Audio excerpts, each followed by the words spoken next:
Bonjour à tous et bienvenue à cette émission spéciale en lien avec les élections provinciales du 7 avril prochain. Évidemment, on parle du comté de Berthier. CTRB, votre télé régionale, rencontre à tour de rôle les principaux candidats en liste dans cette élection là, dans le comté de Berthier. Et aujourd'hui, donc, on a le plaisir d'accueillir Pierre-Luc Belrose, qui est candidat pour le Parti libéral évidemment du Québec, dans cette élection-là, dans Berthier. Bienvenue à nos studios, M. Belrose. Bonjour, M. Bellemare, fait plaisir. Bien oui, c'est un plaisir de vous accueillir ici. Comme on l'a fait avec les autres candidats qui sont passés à nos bureaux, histoire de mieux connaître qui se présente et de savoir, de se faire une idée un peu sur le personnage aussi.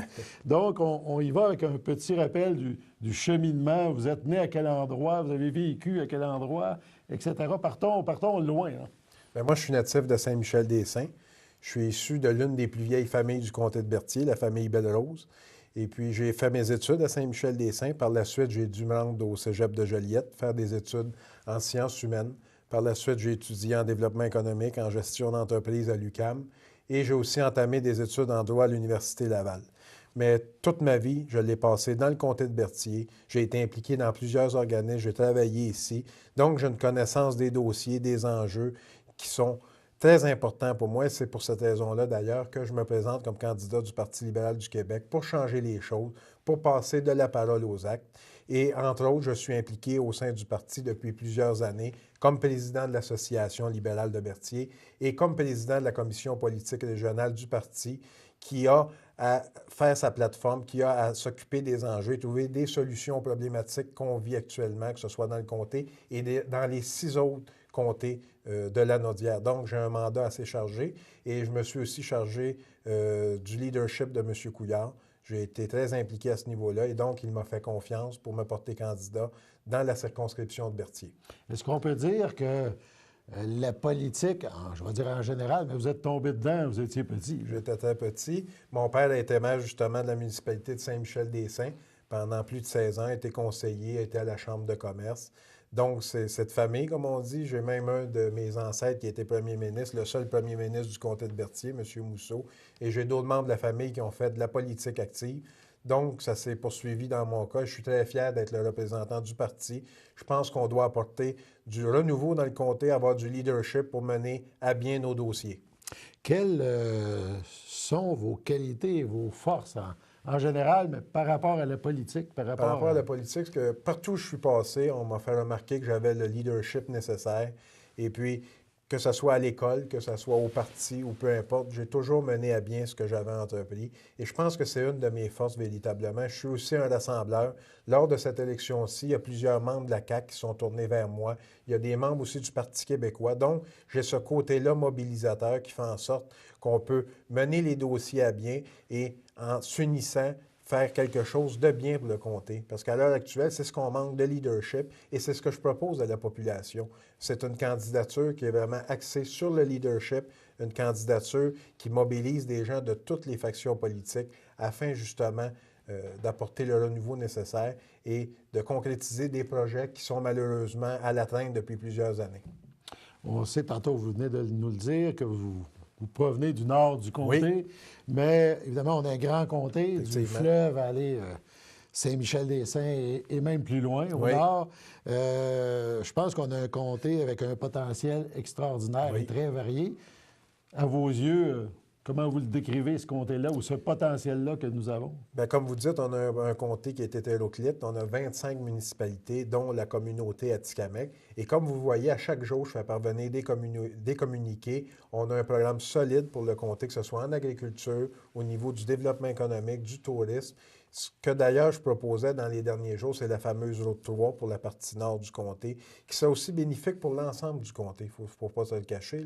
C'est de relier les deux pôles électro-touristiques les plus importants, Saint-Donat et Saint-Michel-des-Saints. Et par la suite, ces gens-là, en ayant une boucle, pourraient apporter des retombées économiques pour tout l'ensemble de la population, tout l'ensemble du comté. Bien sûr, dans le sud du comté, on a l'agriculture qui est importante.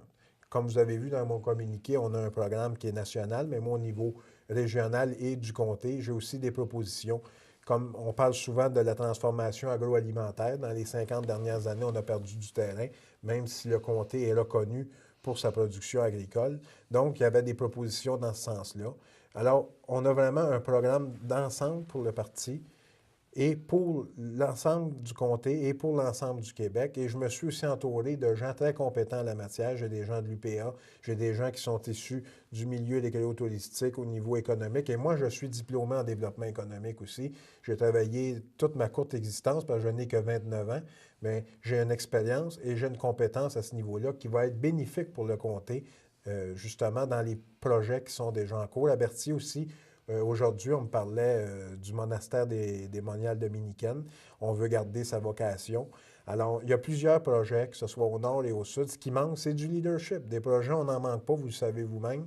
Alors, ça prend du financement. Et pour avoir du financement, ça prend un homme avec du leadership et un homme qui veut aller de l'avant. Parce qu'on parle, évidemment, on disait que c'est un comté très varié. Le tourisme est une industrie, c'est la première industrie au monde. Oui. Probablement que ça pourrait devenir presque la première industrie ici aussi. Effectivement. Pourrait éventuellement dépasser là, ce que les PME, tout ça, nous amènent. Mais fait que donc, c'est plein de pistes de travail. Je pense qu'un député, il ne chômerait pas. Là. Il ne chômerait pas. Saint-Gabriel, d'ailleurs, a entrepris des démarches aussi pour le pôle Brandon, pour apporter du développement économique aussi, parce qu'on sait que Saint-Gabriel a été longtemps, en quelque sorte, la capitale régionale avant de connaître certaines difficultés. Donc, Saint-Gabriel aussi est un acteur majeur. Berthierville en est un, le Nord. Donc, il faut arrêter les chicanes de clocher. Nous sommes un comté avec 25 municipalités, 25 communautés. On doit s'allier. Et de cette façon-là, je pense qu'on peut avoir un plan solide pour développer notre économie du nord au sud. Je ne pense pas qu'il faille faire une distinction entre le nord et le sud.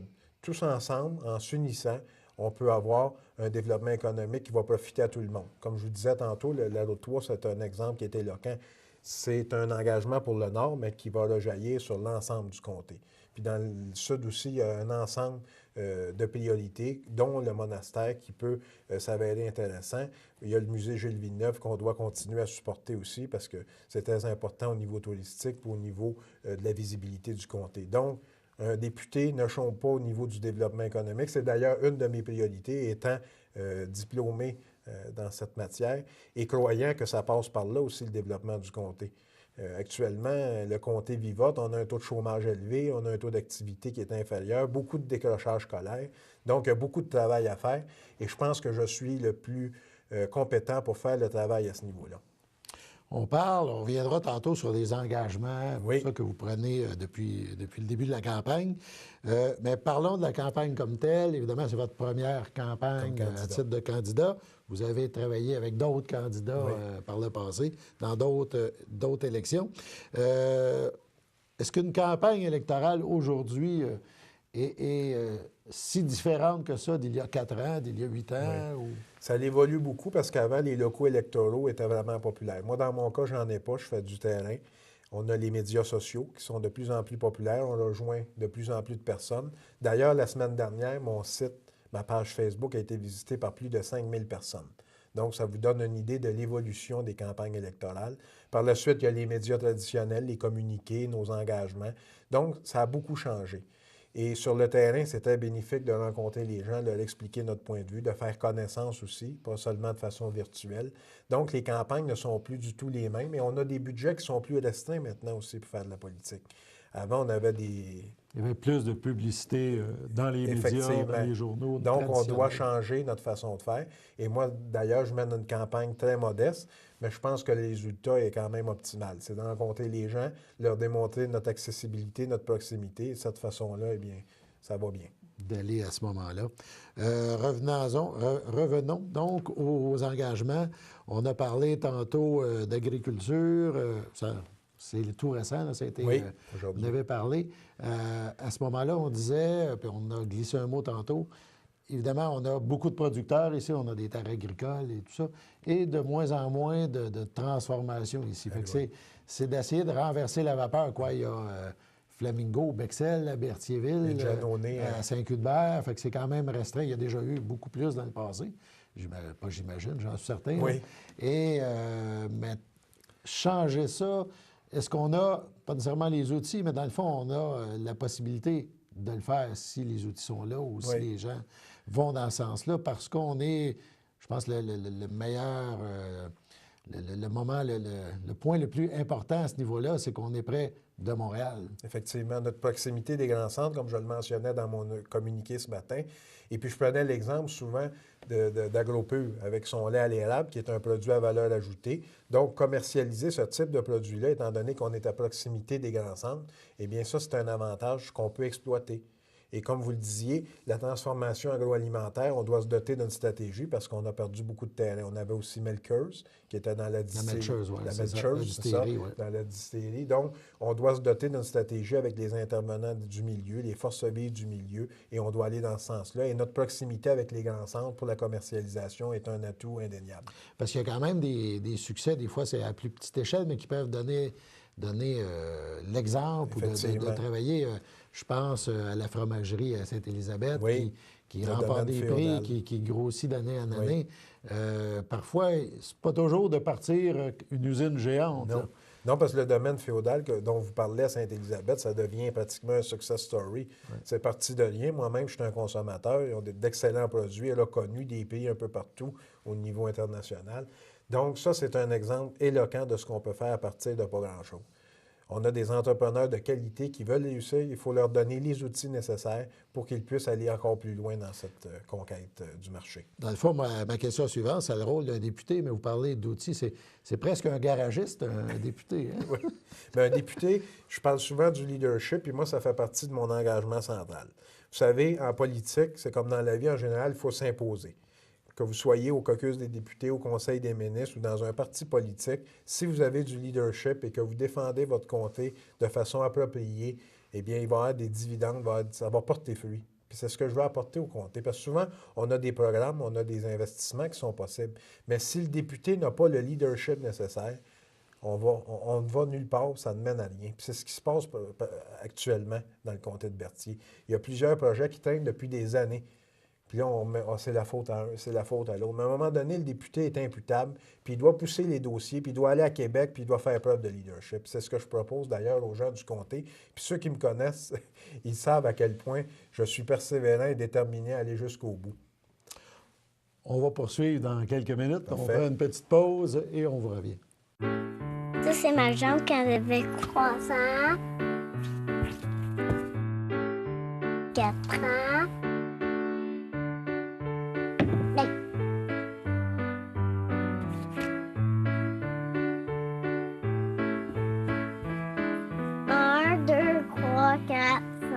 J'ai 5 ans et 5 jambes. C'est ma jambe de ski. Nous poursuivons notre entrevue dans le cadre de la campagne électorale provinciale, le scrutin du 7 avril prochain. Nous sommes avec Pierre-Luc Belrose, le candidat du Parti libéral du Québec dans le comté de Berthier. Donc, on a fait, dans la première partie, un tour d'horizon, un peu de votre jeunesse, ce qui vous a amené à la politique. Évidemment, il y en avait beaucoup chez vous. Ça parlait sûrement de politique beaucoup. On va poursuivre. Tantôt, vers la fin de la première partie, on a commencé à parler des engagements. Aussi, vous nous avez dit en début de campagne, par la voie des communiqués que vous avez émis, que vous désirez faire de la politique autrement. Autrement, vous l'expliquez comment? Autrement, eh bien, il y a 3 axes majeurs dans cette façon de faire de la politique autrement. Premièrement, je me suis engagé à verser 10 de mon salaire à un OSBL. Ça a été choisi dernièrement. C'est la Fondation des Samars, qui a pour but de lutter contre le décrochage scolaire. Pour moi, c'est très important parce que le comté est affligé de ce fléau-là depuis plusieurs années. Et comme vous le savez, l'éducation, c'est l'outil privilégié pour s'en sortir dans la vie. Donc, pour moi, c'était vraiment important de remettre une partie de mon salaire et de m'impliquer à ce niveau-là. Moi, je suis impliqué, vous le savez, dans plusieurs organismes. J'ai aussi aidé des jeunes en difficulté au niveau du français à réussir leur secondaire. Donc, c'est une cause qui me tenait à cœur et je voulais vraiment faire la démonstration que la politique doit se faire autrement. Ça, c'était le premier engagement. Deuxième engagement, je voulais dire à la population que je ne solliciterais pas plus de 2 mandats complets consécutifs. Je crois que ça va être suffisant pour apporter le changement nécessaire. et faire en sorte que les dossiers progressent. Donc ça, c'est un autre engagement qui m'apparaît intéressant, qui m'apparaît tout à fait nouveau dans la sphère politique. C'est une initiative personnelle et je ne veux pas dire non plus que ceux qui sollicitent 4 ou 5 mandats ne sont pas bons ou sont expirés, c'est pas ce que je veux dire, mais moi, je crois que 2 mandats, ça me suffit pour faire le travail et c'est pour leur donner la confiance aux gens, pour démontrer qu'on ne fait pas ça pour le salaire ou pour faire une carrière politique. C'est vraiment dans le but d'apporter une contribution. Et le troisième engagement, je l'ai déjà démontré dans le passé, c'est de faire de la politique autrement en travaillant avec les autres organisations, les autres formations politiques. Dans le cadre de l'assurance-emploi, j'ai travaillé avec Mme Ruth Hélène Brosseau et Mme Francine Reynaud, qui sont nos 2 députés fédérales, qui sont néo-démocrates. On a mis les formations politiques de côté, les convictions partisanes de côté. On a travaillé ensemble pour voir ce qui pouvait être fait au niveau du comté pour aider les gens avec la réforme de l'assurance-emploi. Ça s'est très bien passé. On a travaillé en toute collégialité. Donc, pour moi, ça symbolise une nouvelle façon de faire de la politique. Je pense que ces 3 axes-là, déjà là, sont très éloquents. Par la suite, bien sûr, l'accessibilité avec les citoyens, ça, c'est primordial. Et comme vous voyez, je suis quelqu'un de très accessible, de très simple.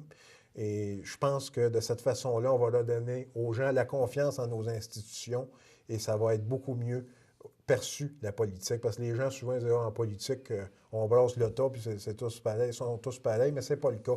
Il y a des gens, la plupart, la majorité, s'impliquent vraiment dans le but de changer les choses. Et moi, c'est mon intention et je voulais aussi le démontrer clairement avec ces engagements-là. Souvent, le candidat, lorsqu'il se fait élire, évidemment, il arrive, tout le monde a plein de bonne volonté, Oui. mais souvent, j'imagine, on a l'impression de l'extérieur qu'on se frotte à une machine pas facile à faire changer ou à modifier. Fait que c'est sûr, ça prend, j'imagine, des années ou tout ça, peu importe. Mais c'est peut-être un peu ça qui décourage Oui. monsieur tout le monde face à la politique, parce que c'est sûrement pas celui qui est volontaire, qui veut donner du temps, tout ça. Il y a toujours des obstacles, on dirait, trop gros ou trop... quelque chose de difficile à faire changer. Bien, vous soulevez un point intéressant. D'ailleurs, c'est pour ça que je dis souvent que je suis la seule alternative dans Berthier. Si on est satisfait de M. Villeneuve, on doit poursuivre avec M. Villeneuve. Mais si on n'est pas satisfait, l'alternative, c'est moi. Pourquoi? Il y a aussi le niveau de l'expérience politique. J'ai eu une expérience politique, je connais le système, je sais où je m'en vais. Ça ne me prendra pas 2 ou 3 ans d'adaptation. Les autres candidats, malheureusement, ont une carence à ce niveau-là. Moi, je sais où est-ce que je m'en vais. J'ai une expérience politique. Comme vous savez, j'ai été impliqué au Parti libéral du Québec, Parti libéral du Canada.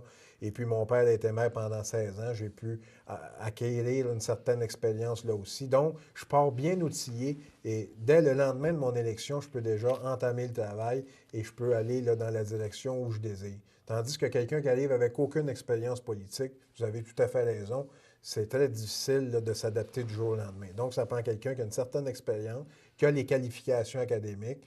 Alors, j'ai tout ce bagage-là et je pense que ça va être primordial justement pour relancer notre comté qui en a bien besoin.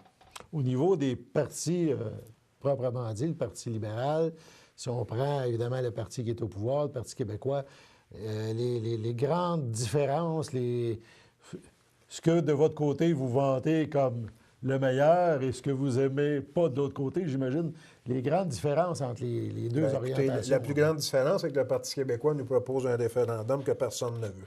Ça, c'est la plus grande différence. Puis quand on dit, notre slogan, on veut s'occuper des vraies affaires, mais c'est ça. C'est vrai qu'on veut s'occuper des vraies affaires. Dans le comté, on a des problèmes avec les soins de santé. On a des problèmes avec notre développement économique, avec l'emploi. Pour moi, c'est ça les vrais problèmes. Le Parti québécois, eux, proposent un référendum. On a vu Pierre-Carl Péladeau avec le point à la télévision. Nous, ce ne sont pas nos priorités. Nos priorités, c'est l'emploi, l'économie, l'éducation, les soins de santé. C'est les vraies affaires qu'on veut s'occuper. C'est ça la différence capitale entre les deux formations politiques. La souveraineté du Québec. Nous, on ne pense pas que c'est l'enjeu de l'élection. Nous, ce qu'on veut, c'est s'occuper de ce que les gens nous discutent tous les jours. Moi, quand je rencontre des gens là, dans le comté, personne ne me parle de souveraineté ou personne ne me parle des faux problèmes du Parti québécois. Ce qu'on me dit, c'est hey, « moi, je n'ai pas de médecin de famille. Moi, je veux un job. » C'est ça qu'on me parle à tous les jours. Moi, dans mon coin, là, c'est encore plus accentué dans les derniers temps parce qu'on a une crise au niveau de la forêt, mais dans le sud, c'est aussi vrai aussi. Les gens veulent travailler, ils veulent obtenir de la dignité, puis ils veulent faire vivre leur famille. C'est ça, les vrais problèmes. Souvent, c'est des dossiers ou des sujets, je veux dire, terre à terre. Hein. Exactement. Ça peut sembler banal, mais pour quelqu'un, avoir un emploi, c'est toute sa vie. C'est pas seulement avoir un salaire, c'est d'avoir sa dignité aussi. Souvent, on s'identifie au travail, puis pas de travail, bien l'économie, bien, on sait ce que ça donne, là, dans le Nord comme dans le Sud. Donc, c'est un sujet qui est universel puis qui touche tout le monde. Puis moi, quand je fais ma campagne sur le terrain, c'est ce qu'on me dit. On ne veut pas entendre parler de souveraineté, puis on ne veut pas entendre parler de faux problèmes. On veut s'attaquer aux vrais problèmes, aux vrais enjeux, l'emploi, l'éducation. On veut aussi avoir des soins de santé. Parce que, comme vous le savez, dans le comté, c'est difficile d'avoir des soins de santé. On a même failli perdre le point de chute à Saint-Alphonse-Rodriguez. Les gens se sont mobilisés, heureusement, parce qu'encore là, on n'avait pas le leadership du député, puis on a perdu un autre point de service. Puis à Saint-Gabriel, on n'a pas de soins. À Saint-Jean-de-Mata non plus. À Saint-Michel, moi, ça m'a pris un mois avant d'avoir un rendez-vous. Il y a des gens de Crabtree qui se déplacent pour se faire soigner. Est-ce que vous trouvez ça normal? Moi, non. Donc, c'est ça qui nous distingue. Vous avez d'un côté la bataille référendaire ou de l'autre côté, prioriser les vrais enjeux. Fait que c'est sûr, c'est des sujets à réflexion, Oui. donc ça, c'est évident. Mais, exemple, au lendemain du scrutin, donc on est le 8 avril, les gens ont choisi Pierre-Luc Belrose pour les représenter, par exemple, et le Parti libéral aussi. Donc, vous faites quoi le lendemain si la machine, vous êtes dans la machine avec le bon véhicule? Bien, je peux vous dire qu'il va y avoir une différence, ça, c'est sûr. Vous allez voir qu'on va avoir une voix forte à Québec, ça, il n'y a pas de doute. Bien entendu, je ne suis pas un sauveur. Je ne prétends pas être un sauveur, mais comme je vous l'ai dit précédemment, il va y avoir du leadership. On va rencontrer les gens, les forces vives du milieu. Les dossiers vont arrêter de traîner, puis on va aller de l'avant. C'est ce qui nous manque dans le comté de Berthier. Parce que des projets, puis du potentiel, on en a, que ce soit au niveau de la forêt, au niveau de l'écolo-touristique, de l'agriculture, de l'industrie, parce qu'on a un comté fantastique. Ce qu'on a besoin, c'est quelqu'un qui va vendre le comté, puis quelqu'un qui va arriver à Québec, puis qui va prendre le parti des gens, qui va vraiment les défendre, qui va promouvoir les intérêts de notre comté. Et depuis plusieurs années, malheureusement, c'est une carence très importante. Et il y a plusieurs dossiers qui pourraient être très mobilisateurs puis très bénéfiques pour l'ensemble du comté qui ne progressent pas. On le veut aussi avec le fameux pont à Sainte-Geneviève-de-Berthier. Encore là, une absence de leadership du député. Heureusement que l'UPA et puis les gens se sont levés, se sont mobilisés. Donc, c'est vraiment une question de leadership qui va faire la différence. Parce qu'à un moment donné, les gens, c'est sûr, les gens, je pense, doivent se mobiliser, doivent défendre leurs intérêts, leurs dossiers. Mais évidemment, lorsqu'on a une petite tape dans le dos, quelque chose de même, ça peut peut-être être plus facile. Ça fait toute la différence, effectivement. Ça peut même pousser les choses plus loin. Oui, parce que les gens ne veulent pas entendre dire c'est la faute du gouvernement précédent ou c'est la faute du fonctionnaire. Non. Les gens veulent aller de l'avant, ils regardent vers le futur, puis ils veulent des solutions, ils veulent des alternatives. C'est ce que veut le simple citoyen. On ne veut pas entendre c'est la faute de qui, là. Ça, personne, ça les intéresse. On veut progresser, on veut aller de l'avant. Ça. Je sais aussi que dans votre... je veux pas... c'est pas une émission où faire des guerres entre les candidats, tout ça, mais dans votre site Facebook, à un moment donné, on a vu, il y a quelques jours, quelques semaines, vous avez eu une intervention par rapport au lien du député sortant, ou au lien ou à l'absence de lien, vous l'expliquerez, par rapport à sa chef Pauline Marois, et vous dites que ça nuit au comté. Bien, écoutez, il y a 1 an et demi, là, bon, ma mémoire n'est pas fidèle à 100 là, il y a eu une tentative de putsch de M. Villeneuve et de quelques-uns de ses collègues contre Mme Marois. C'est drôle, dans ce temps-là, Mme Marois ne faisait plus l'affaire. Là, maintenant que les sondages étaient plus favorables dernièrement, là, on se contentait de Mme Marois, mais dans le temps, apparemment, que ça ne faisait plus l'affaire. Moi, contrairement à M. Villeneuve, vous le savez sûrement, mon chef a visité le comté à 2 reprises. On a fait 3 municipalités, on a rencontré les acteurs du milieu. Lui, bien, écoutez, il a contesté Mme Marois. Je ne pense pas que le lien de confiance soit encore là. Mme Marois est venue à Saint-Michel-des-Saints une seule fois là, pour son caucus avec ses députés, payé sur notre bras un beau week-end au Lac-Taureau, mais elle a refusé de rencontrer les gens de l'industrie forestière, puis elle a refusé de rencontrer différents intervenants qui vivent des problématiques dans le comté. Est-ce que c'est ça du leadership? Non. Moi, ce que j'ai proposé, c'est tout à fait contraire à ce qui a été fait. pas M. Villeneuve, mais M. Couillard a visité le comté avec moi. On est allé à la rencontre des gens, puis on a cherché des solutions qui étaient réalistes, bien entendu, tandis que Mme Marois puis M. Villeneuve, le lien de confiance est rompu. Puis on a vu une différence depuis cette tentative de putsch-là. Il y a plusieurs dossiers qui ne progressent pas, et je suis certain qu'en bout de ligne, ça a des répercussions importantes pour le comté, puis le comté mérite mieux que ça. Même chose, je poursuis ma même question que tantôt, mais vous êtes élu et peu importe la raison, mais l'ensemble du Québec choisit le Parti québécois pour une continuité. Donc, vous êtes dans l'opposition. Votre rôle, vous... Moi, mon rôle est toujours... lequel, à ce moment-là? Moi, j'ai toujours le couteau dans les dents, mon cher ami. Partout ce que je suis passé, j'ai toujours fait preuve de leadership. J'ai toujours été à la défense de ceux que je représentais, puis ça va toujours être le cas, que ce soit dans l'opposition, au gouvernement, ou même si advenant que je n'étais pas élu, je vais toujours être impliqué parce que mon coin de pays, j'y tiens, mon comté aussi. Puis si j'avais voulu des opportunités ailleurs, j'en ai eu. Mais c'est vraiment parce que je tiens à ma communauté puis à mon comté que j'entends m'impliquer davantage et être le représentant de tous les gens de Berthier à titre de député. Donc ça ne changera pas, quel que soit le rôle. Je peux vous l'assurer. On parle aussi, dans les dernières semaines, vous avez eu l'appui officiel du Parti libéral fédéral dans le comté. Tantôt, vous avez dit que vous êtes impliqué dans des campagnes aussi au niveau fédéral. Vous avez eu même, vous avez glissé un mot au tout début, des gens de l'ADQ, de l'ancienne Action démocratique du Québec. Fait que cet appui-là, donc, vous le voyez large. Là, de plus en plus, quand je rencontre les gens, que ce soit aux quatre coins du comté, les gens veulent du changement. Puis ils savent que le véhicule pour le changement, c'est pas la CAQ, puis l'alternative crédible, c'est le PLQ. Puis on a démontré qu'on a une plateforme qui est solide, une équipe qui est crédible. On a le deuxième économiste, le deuxième meilleur économiste au monde. On a une équipe économique très solide. Puis l'ensemble de notre équipe aussi est diversifié avec des compétences et des expériences qui viennent compléter le tout. Donc, on a vraiment une alternative intéressante à proposer aux citoyens et le changement passe par le PLQ dans le comté de Berthier. Puis je pense qu'on ne commande pas les sondages, là, mais il ne faut pas se le cacher non plus. La CAQ est de plus en plus marginalisée, donc le changement passe par le PLQ. Mais si vous êtes satisfait de M. Villeneuve, puis vous croyez que ça va bien dans le comté de Berthier, bien continuez avec lui. Mais moi, mon opinion est complètement différente. Je l'appelle taux de chômage plus élevé, décrochage scolaire, taux d'activité. On est complètement à côté de la taxe sur l'ensemble de ces statistiques-là et de ces données socio-économiques-là. Il y a une raison. Je comprends qu'on ne peut pas tout lui attribuer la faute non plus, mais si on ne se dote pas d'un député avec plus de leadership et une voix forte à Québec, ça va stagner et on n'aura pas de développement dans les prochaines années. Ça, je peux vous le garantir.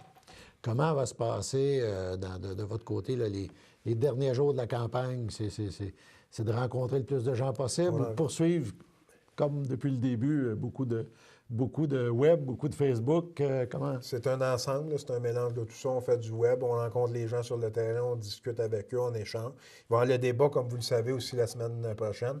Je pense que ça va être un moment charnière, puis les gens vont être à même de constater c'est qui l'alternative dans le comté de Berthier, qui a les connaissances, qui a la compétence et qui, depuis plusieurs années, est impliqué. Parce que je vois certaines personnes qui se présentent députés, qui aspirent à nous représenter à l'Assemblée nationale, qui n'ont aucune implication sociale, qui surgissent de nulle part la veille des élections. C'est pas ce qu'on veut. Ça nous prend une alternative crédible et je crois être cette alternative-là. Et le débat sera justement un moment charnière la semaine prochaine qui sera diffusé sur vos ondes. Oui, évidemment, le débat va être très important et après, bien, on s'en va jusqu'au 7 avril. Oui.